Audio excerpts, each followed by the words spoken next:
예, 한 주 동안 가장 화제가 된 말들을 통해서 이번 주 정치를 평가하는 코너죠. 말말말. 오늘도 두 분의 말 감별사 모셨습니다. 더불어민주당 박성준 의원, 국민의힘 김은혜 의원. 어서 오십시오. 네, 안녕하세요. 대선 전의 마지막 말말말이에요, 오늘이. 그래서 오늘 두 분께 딱 한 줄씩 왜 우리 후보여야 하는가를 말씀하실 수 있는 기회를 드리겠습니다. 네. 이거 잘하셔야 돼요. 자, 그러면 준비되셨어요? 머릿속으로 생각하시고. 여당 박성준 의원부터 왜 대통령의 이재명이어야 하는가? 늘 위기를 기회로 만들었고요. 유능한 경제 대통령, 준비된 대통령 후보 이재명입니다. 이재명을 합니다. 한 줄인데 좀 길었어요. 자, 그러면 국민의힘 김은혜 의원께 왜 대통령은 윤석열이어야 합니까?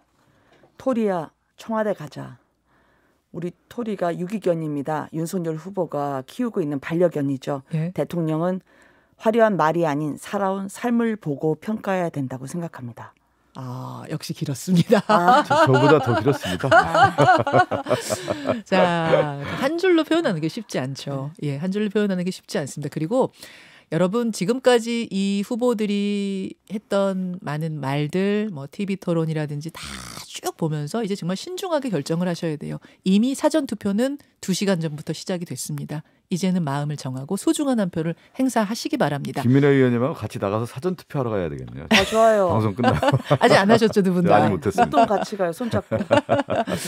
사전 투표 많이 하시고요. 예, 또 어떤 상황이 코로나 상황이에요. 오늘 26만 명 넘는데요. 잠시 후에 발표할 건데 확진자 26만 명 넘는다니까 누가 어떤 상황이 될지 모르기 때문에 미리미리 투표소 만나면 하시는 거 이건 현명한 판단이라고 생각하고요. 네. 자, 오늘의 말말말 본론으로 들어가겠습니다. 민주당 박성준 의원님 골라오신 말부터 들어보죠. 상대방 떨어뜨리기 위해서 마음에 안 들고 무능한 후보를 뽑아서 그 사람이 당선되면 그 다음에 대한민국 어떻게 됩니까? 1년만 지나고 나면 내가 그 사람 뽑은 손가락 자르고 싶다고 또 그럴 겁니다. 저는 그런 거 없습니다. 아마 안철수 대표께서 언젠간 저에게 속 터놓고 하실 말씀이 좀 있을 수는 있겠지만 그건 저는 여유를 갖고 봅니다, 항상. 예, 안철수 후보가 2월 23일 울산 유세에서 했던 말, 그리고 3월 3일 어제네요. 이준석 대표가 인터뷰에서 했던 이야기를 묶어서 가지고 오셨어요, 박 의원님? 예.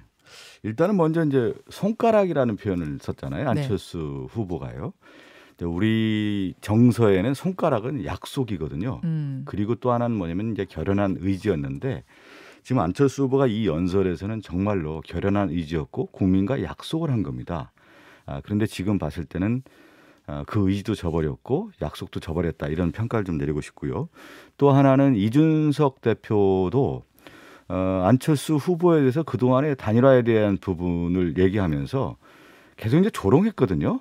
그런데 지금 와서는 좀 달라진 모습을 보는데 저는 안철수 후보나 이준석 대표가 기존의 정치 문법과 달랐기 때문에 많은 국민들이 호응하고 좋아했던 것 같습니다. 그럼 기존의 정치 문법은 이런 생각이었던 거죠. 앞뒤 다르고 또 일관적이지 않다라고 하는 국민적 비판이었는데 안철수 후보의 정치는 새로운 정치였고 안철수 현상은 진심 어린 정치였다. 그리고 이준석 대표 역시 정치에 있어서의 민의를 좀 대변하면서 국민의 어떤 소외받았던 부분들에 대해서 늘 해왔던 목소리가 있었는데 이 두 목소리를 들어봤을 때 기존의 정치 문법을 안철수나 이준석도 또 따라가고 있구나. 그래서 새 정치가 아니라 헌 정치를 가고 있는 거 아니냐. 이런 의미를 좀 부여하고 싶어서 제가 골랐습니다. 어제 단일화를 보면서 새 정치가 아닌 헌 정치로 돌아가는구나를 느꼈다. 네. 김은혜 의원님. 그러니까요. 이게 저희가 하면 야합이고 민주당이 하면 국민통합이냐. 민주당이 김동연 후보하고 단일화하면 좋은 단일화고 국민의힘이 하면 나쁜 단일화냐. 그런 공식에는 안타깝다 말씀을 드리고 싶고요. 안철수 후보가 제3후보로서 양당 후보를 공격하는 건 불가피한 스탠스죠. 저는 본인이 해야 할 일, 또 해야 할 위치에서 최선을 다했다고 생각합니다. 그러나 안철수 후보도 지난 서울시장 재보궐선거 때처럼 정권교체의 미랄이 되겠다고 이야기를 했고 정권교체라는 대의에서 출발했기 때문에 그 약속을 지키기 위해 이번에 희생을 본인이 하겠다고 결단을 내리신 것으로 저는 평가합니다. 정권 교체라는 대의를 더 우선에 둔 것이다. 지금 그런 말씀이신 그렇습니다. 거예요. 근데 이제 정치라고 하는 것은 이제 과정 속에서 이제 결과를 도출하는 거 아니겠습니까? 근데 저는 이제 이재명 후보가 대통령 후보로 나오면서 통합정부 국민내각을 계속 얘기해 왔고요. 기존의 정치를 우리가 얘기한 기득권 정치를 타파하겠다. 그래서 권력구조라든가 선거제도 개혁을 통해서 우리 국민에게 필요한 정치, 민의를 반영하는 정치를 하겠다는 얘기를 해왔고 김동연 후보 역시 마찬가지입니다. 경제적인 정책에 대한 대전환뿐만 아니라 기존의 정치를 타파할 수 있는 기득권 정치를 내려놓는 정치를 하겠다라고 하는 부분에 있어서 과정에 있었어. 과정을 하면서 만들어 왔던 거고. 가치가 그러니까 통해 그렇죠. 왔다는 통해 거예요. 왔고, 지금 가치 여기 연대다. 김현정 뉴스쇼와 와서도 예. 서로 의견을 교류하면서 우리가 대한민국을 위해서 무엇을 할 것인지에 대한 과정들을 만들어오지 않았습니까? 여기는 아니고 한판 승부 저녁. 한판 승부였나요? 네. CBS 맞아요. CBS 맞아요. 네. 그렇게 만들어 와서 그 네. 과정에서 결과를 도출했고 그 국민들은 뭐를 보냐면 예측 가능하다. 두 후보가 통합정부로 갈 수 있겠구나라고 하는 것을 받아들이는 과정이 있었던 것이죠. 그런데 지금 윤석열 후보나 이제 안철수 후보의 단일화 과정을 보면은 결국은 게임의 룰을 만든 거예요. 자기들의 필요에 의해서. 그리고 지금 과정에서 보면 이제 몰려서 왔다라고 하는 거예요. 그러니까 대한민국을 위해서 무엇을 할 것인가를 보여주지 않고 자신들의 정치적 생존 본능에 의해서 생존 전략 차원에서 지금 왔다. 마지막 한 6일 남은 시점에서 내몰려서 왔다라고 하는 것이 큰 차이가 있는 것이죠. 자, 김동연 사실은 아까 윤호중 원내대표 인터뷰할 때도 예. 여러분의 문자가 제일 많이 들어온 게 그거였어요. 윤호중 후보 원내대표한테 하는 질문으로 제일 많이 들어온 게 이재명 김동연 단일화와 윤석열 안철수 단일화가 뭐가 다르길래 이것은 좋은 단일화 저것은 야합이라고 하느냐가 제일 많이 들어와서 제가 한마디만 딱 지금 얘기해 그 답변을 박 의원님이 제가 주신 얘기한 거예요. 것처럼 과정 속에서 국민들은 이거 가능하다라고 이미 예측 가능한 거였고 윤석열과 안철수 후보는 이건 아니었구나 서로들 그러다가 지금 보면은 어떻게 보면 이제 이익 배분에 의해서 이루어진 거 아니냐 가치보다는 그렇게 이제 느껴졌기 때문에 제가 말씀드린 거죠. 예측 가능성의 여부. 예. 자, 김은혜 의원님. 예측 가능하지 않았던 그 과거의 단일화가 있었죠. 또 민주당에서는 사실 이 저승에 계신 김대중 전 대통령께서 깜짝 놀라 일어나실 것 같은데 김대중 전 대통령이 DJP 연합으로 집권을 하셨습니다. 그리고 그때 단일화 또한 지금의 단일화와 크게 다르지 않을 것 같다고 생각을 하고요. 저는 아까 윤호중 대표님이 그걸 협박이라고 하셨나요? 저희 쪽에서 협박을 해서. 파일명이 정리해서 못 만나면 깐다라는 파일명을 볼 때 미루어 볼 때 뭔가 협박이 있었던 게 아니냐 그런 말씀을 하셨습니다. 그러면 윤호중 대표님께 저는 귀당의 후보인 이재명 후보님의 말을 빌어서 대신 돌려드리고 싶어요. 돼지 눈에는 돼지만 보인다. 그러니까 이게 뭔가 협박이나 그런 부분이 익숙하신 그런 논리여서 그런 말씀을 하신 게 아니라고 저는 생각하고 싶습니다. 네, 근데 이제 그 DJP 연합과 관련돼서 이제 지금 김은혜 의원이 얘기하는데 97년 11월 3일 날 DJP 연합에 있어서의 공동 정부를 구성하는 것은 국가의 큰 방향을 다시 이제 제시를 한 거죠. 뭐였냐면 그동안 한국 정치에서 가장 문제가 있었던 부분에 대한 대통령제에 대해서 이제 내각제로 가겠다. 그리고 또 하나는 선거 제도와 관련된 부분이라든가 그리고 이제 국가 운영 IMF 위기에서 어떻게 내각을 구성하겠다는 하는 것이 명확하게 드러납니다. 그리고 공동정부 구성에서에 있어서의 파트너십이라고 하는 것은 김대중 당의 새정치국민회의와 자민련이라고 하는 정당의 의석수가 그렇게 차이가 나지 않아요. 자민련이 그 당시 50석이 넘었기 때문에 두 정당이 유지할 수 있는 부분이 충분히 있었기 때문에 이제 가능했던 건데 지금 안철수 후보와 윤석열 후보는 이렇게 되는 것이죠. 안철수 후보가 윤석열 후보의 품 안에 들어간 거고 품 안에 들어갔다. 그런 거죠. 그 흡수합병이 된 것이죠. 그러니까 한국의 정치라고 하는 것은 정당 통합 역사를 보면 당대 당의 통합이 있는 거고 흡수 통합이 있는 건데 지금 여기에 윤석열 후보와 안철수 후보는 결국은 M&A 한 거죠. 그렇게 봐야 되는 겁니다. 그래서 엄연한 차이가 큰 거죠. DJP 연합하고 비교할 게 안 됩니다. 어떻게 그게 비교가 대상이 되는 겁니까? 김은혜 의원님. 네. 국민통합정부를 저희가 내세웠습니다. 그리고 중도 실용으로 그동안 그 국민의힘에 표를 주시길 주저하셨던 분 또 안철수 후보의 보다 윤석열 후보와의 시너지를 요청하셨던 분들에게 어제의 단일화는 좋은 저희의 희망의 메시지였다고 저는 생각하고 싶고요. 이 모든 국민의힘 그리고 윤석열 안철수 단일화를 바라보는 민주당의 시각은 세 글자로 줄여본다면 아프다. 아프다. 그래서 그렇게 해석하고 있습니다. 그 제가 그러면은 이제 두 분의 뭐 항상 또 아픈 만큼 성숙하는 거죠. 구창모가 부릅니다. 아픈 만큼 성숙해지고. 박 의원님은 미워할 수 없는 캐릭터예요. 정치라는 게 참 제가 이제 단일화 지금 얘기하셔서 한국 정치 이제 DJP 연합 얘기했는데 이게 국민의 마음을 산다는 게 참 어려운 일이에요. 2002년도에 노무현 정몽준 단일화 했을 때 그렇지만 선거 전 임박해서 정몽준 후보가 단일화를 파기시키지 않습니까? 네네. 그런데 많은 국민들이 그 당시 이제 언론에서는 대선이 이회창이 이겼다라고 이제 분석을 했는데 결국은 동정표가 노무현에게 몰려갔고. 자, 그 상황이 이번에도 재현될 거라고 보시는 거예요? 또 이제 제가 하나 예를 들면 2012년도에는 이명박 정부에 대한 정권 심판이 매우 높았어요. 그랬는데 정권 심판이 높은 가운데에서 단일화가 있었습니다. 안철수 후보와 문재인 후보가 단일화가 있었는데 저는 안철수 후보가 당시 새로운 정치를 통해서 문재인 후보를 적극적으로 지지하고 같이 갔다고 하면 저는 그 당시에 정권 교체가 이루어졌을 거라고 봅니다. 그런데 안철수 후보가 상당히 회의적으로 그 당시 이제 임했단 말이죠. 사실 포기하는 듯이 이제 하는 단일화를 했죠. 뭐냐면 단일화가 파기됐다고 해서 패하는 것이 아니고 단일화가 됐다고 해서 승리가 되는 것이 아니다. 그러니까 단일화의 등식이 꼭 대선 성공이 아니라는 말씀을 드리는 거고요. 하나 덧붙인다고 하면은 역대 대선의 모든 대선 후보는 어떻게 승리를 했냐면 새 시대 아이콘이었어요. 이 시대의 문제를 해결할 수 있고 진단해서 대안을 제시한 후보였다라는 거죠. 퇴행적 후보는 아니었다라는 겁니다. 그래서 지금 단일화고 하는 것이 새로운 시대를 갈 수 있는 시대 정신을 담느냐에 대한 부분에서는 저는 진심이 느껴지지 않습니다. 자, 김은혜 의원님 마지막 말씀 하고 넘어가겠습니다. 네. 시대 정신을 담고 있죠. 다시 우리 아들, 딸들이 더 나은 세상에 살 수 있다는 확신을 주는 것. 그것은 네 글자로 줄이면 정권 교체고 그런데도 불구하고 제가 박연희 의원의 전적으로 공감하는 게 단일화가 바로 승리다라는 그 공식에 저도 그 도식에는 찬성하지 않습니다. 그래서 저희가 24시간 비상체제에 돌입했고 더 절박하고 더 처절하게 몸을 낮추지 않으면 우리가 어떻게 될지 모른다. 이 선거라는 게 보통 진다고 생각해야 이기거든요. 그래서 저희는 0.01% 지고 있다는 그런 각오로 선거에 임해야겠다라는 그런 마음속에 다짐이 있습니다. 국민의힘도 24시간 비상체제 들어갔어요. 네, 그렇습니다. 양당이 똑같군요. 자, 여기까지 박성준 의원이 골라오신 말에 대한 토론을 좀 해봤고 김은혜 의원이 골라오신 말도 들어봐야죠. 듣겠습니다.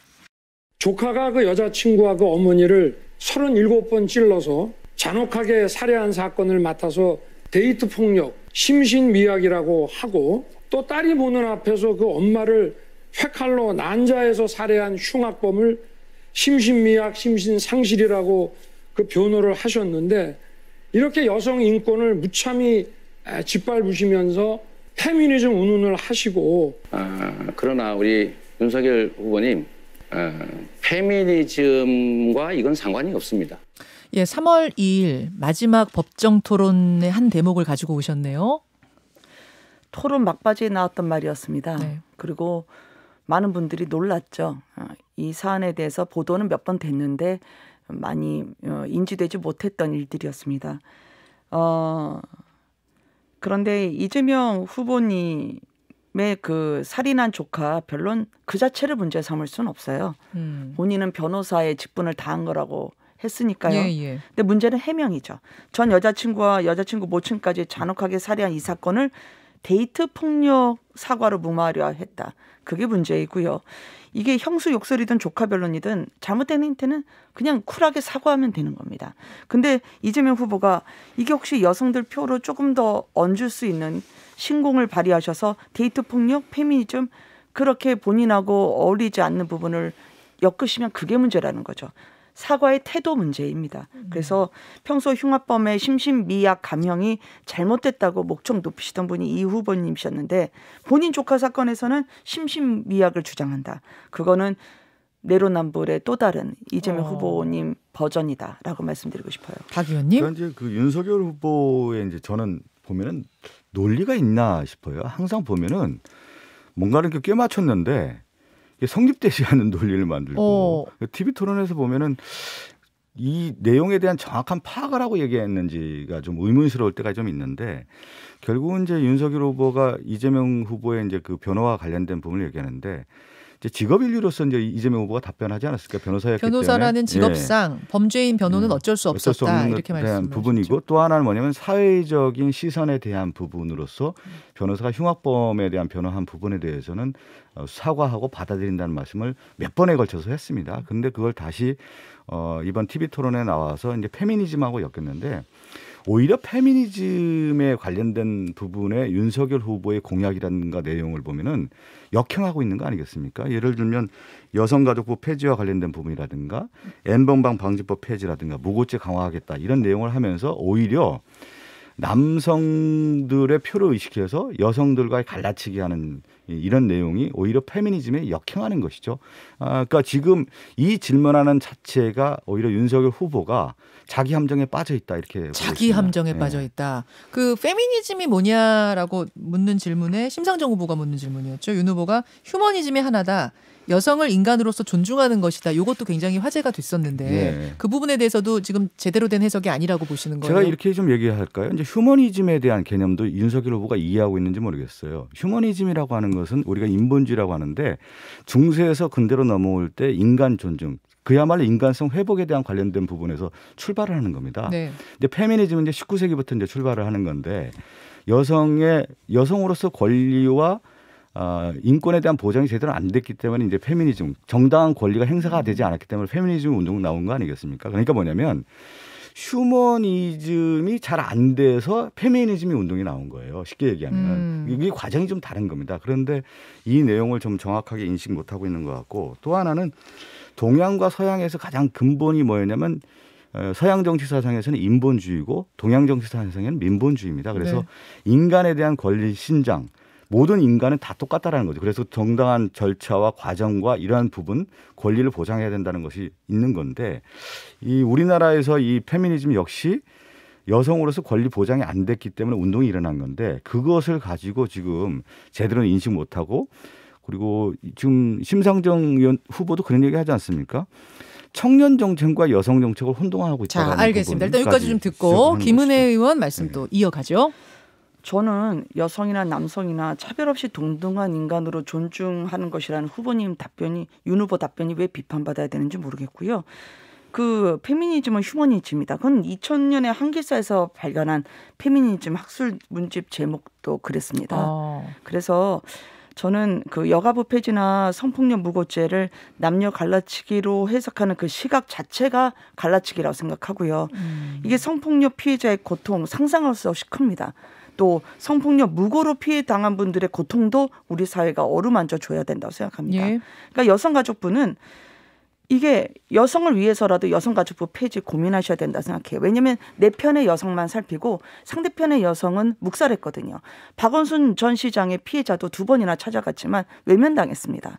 그렇기 때문에 저는 여성가족부는 오히려 젠더 갈등을 부추겼죠. 남녀의 문제가 아닙니다. 여성가족부 폐지는 우리 모두 약자의 문제입니다. 그래서 아동가족, 가족, 그다음에 인구 절벽을 위한 부처를 만들겠다고 했고요.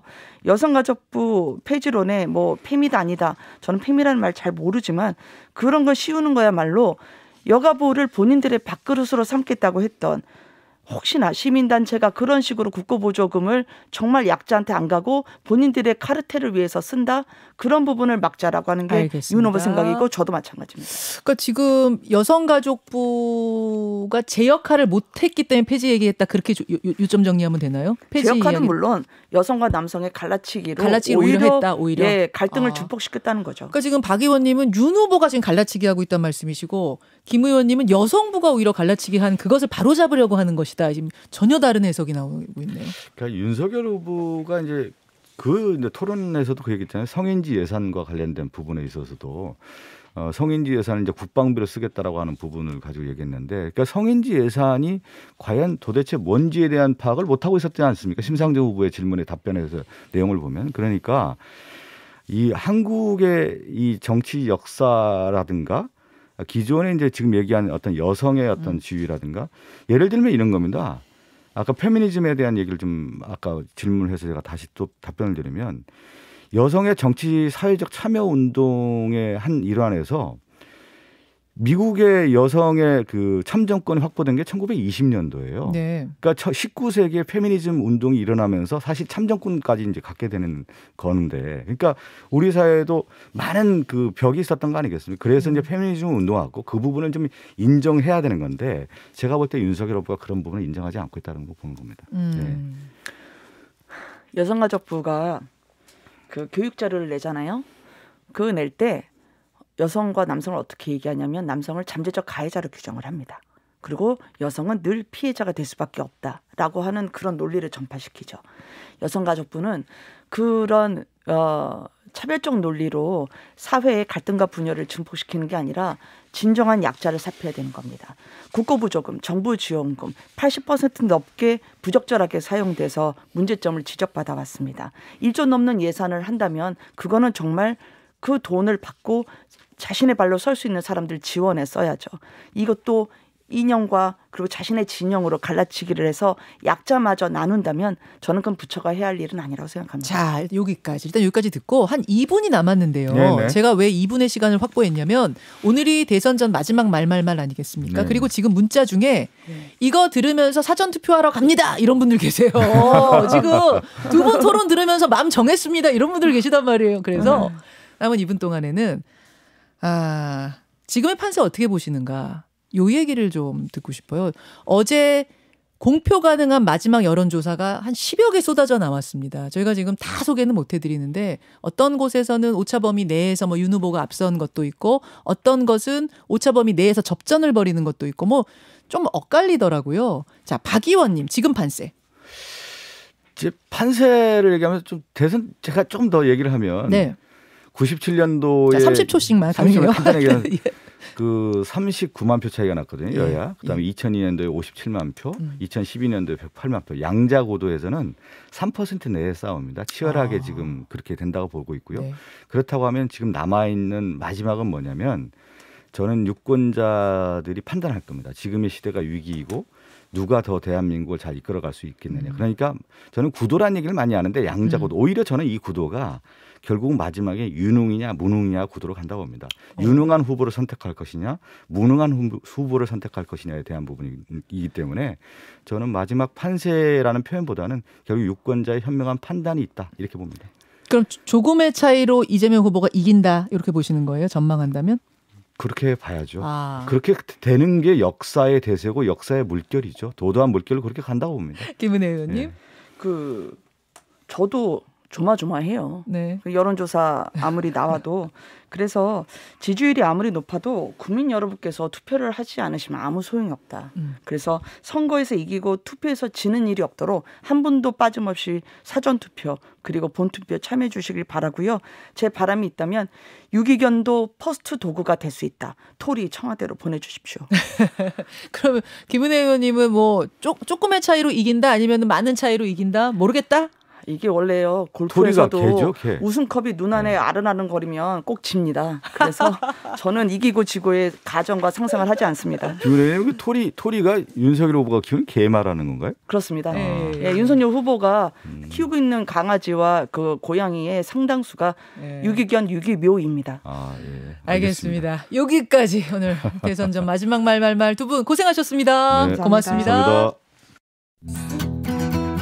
김현정의 뉴스쇼는 청취자 여러분의 참여로 이루어집니다. 트위터, 페이스북, 레인보우 게시판, 그리고 단문 50원, 장문 100원의 유료 문자 샵 1212, 우물정 1212 통해 참여하실 수 있습니다. 김현정의 뉴스쇼, 여러분과 함께 만듭니다.